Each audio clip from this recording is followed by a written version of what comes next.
A reading from 2 Kings chapter 21. Manasseh was 12 years old when he became king of Judah, and he ruled in Jerusalem for 55 years. His mother was Hephzibah. Following the disgusting practices of the nations whom the Lord had driven out of the land as his people advanced, Manasseh sinned against the Lord. He rebuilt the pagan places of worship that his father Hezekiah had destroyed. He built altars for the worship of Baal and made an image of the goddess Asherah as King Ahab of Israel had done. Manasseh also worshipped the stars. He built pagan altars in the temple, the place that the Lord had said was where he should be worshipped. In the 2 courtyards of the temple, he built altars for the worship of the stars. He sacrificed his son as a burnt offering. He practiced divination and magic and consulted fortune tellers and mediums.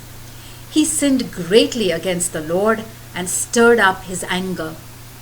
He placed the symbol of the goddess Asherah in the temple, the place about which the Lord had said to David and his son Solomon, "Here in Jerusalem, in this temple, is the place that I have chosen out of all the territory of the 12 tribes of Israel as the place where I am to be worshipped.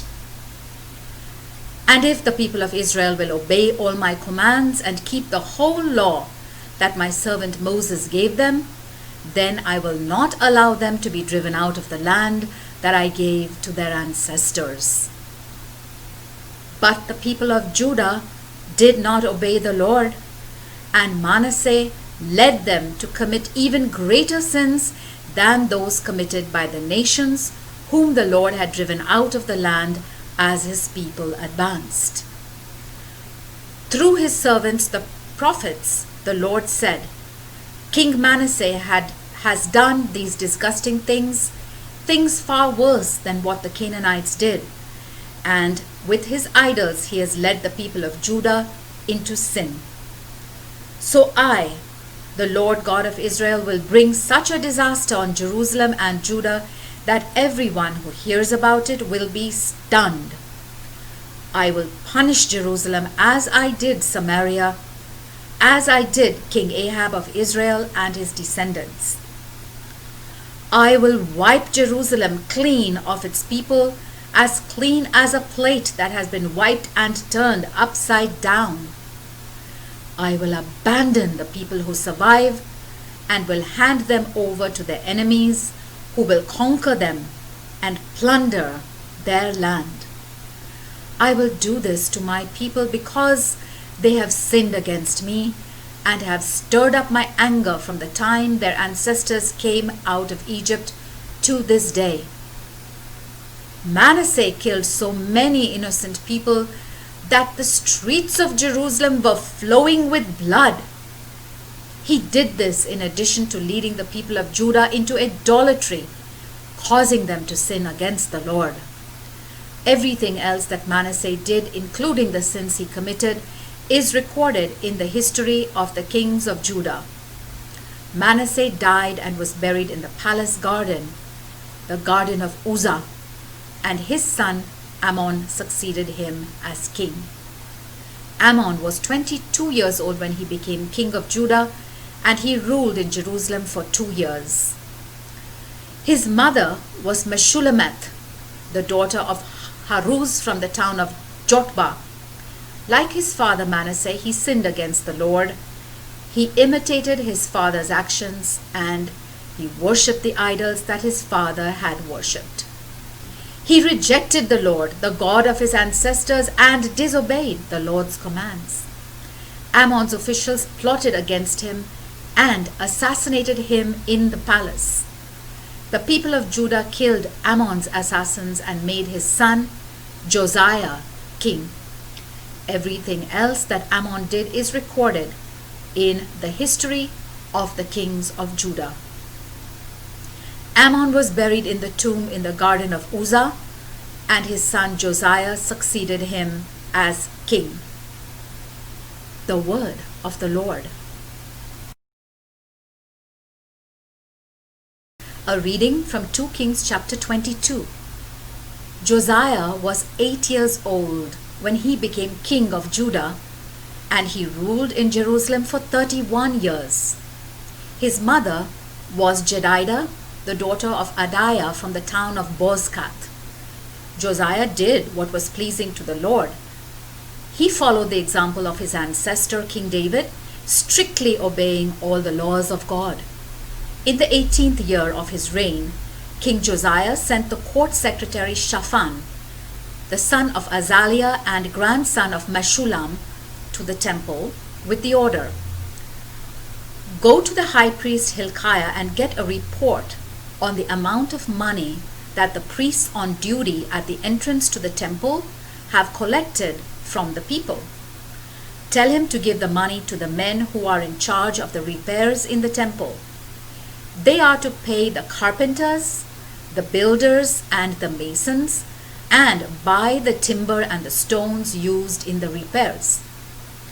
The men in charge of the work are thoroughly honest, so there is no need to require them to account for the funds." Shaphan delivered the king's order to Hilkiah, and Hilkiah told him that he had found the book of the law in the temple. Hilkiah gave him the book, and Shaphan read it. Then he went back to the king and reported, "Your servants have taken the money that was in the temple and have handed it over to the men in charge of the repairs." And then he said, "I have here a book that Hilkiah gave me." And he read it aloud to the king. When the king heard the book being read, he tore his clothes in dismay and gave the following order to Hilkiah the priest, to Ahikam son of Shaphan, to Akbor son of Micaiah, to Shaphan the court secretary, and to Asaiah the king's attendant.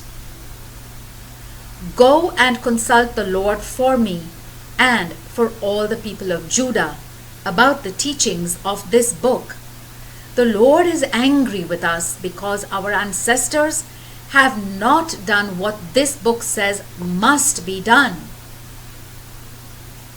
Hilkiah, Ahikam, Akbor, Shaphan, and Asaiah went to consult a woman named Huldah, a prophet who lived in the newer part of Jerusalem.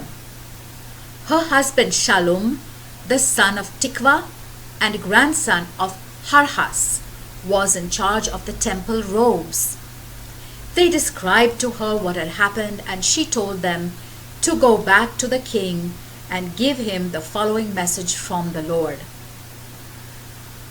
"I am going to punish Jerusalem and all its people as written in the book that the king has read. They have rejected me and have offered sacrifices to other gods, and so have stirred up my anger by all they have done. My anger is aroused against Jerusalem, and it will not die down. As for the king himself, this is what I, the Lord God of Israel, say. You listened to what is written in the book, and you repented and humbled yourself before me, tearing your clothes and weeping, when you heard how I threatened to punish Jerusalem and its people. I will make it a terrifying sight, a place whose name people will use as a curse. But I have heard your prayer, and the punishment which I am going to bring on Jerusalem will not come until after your death. I will let you die in peace." The men returned to King Josiah with this message. The word of the Lord.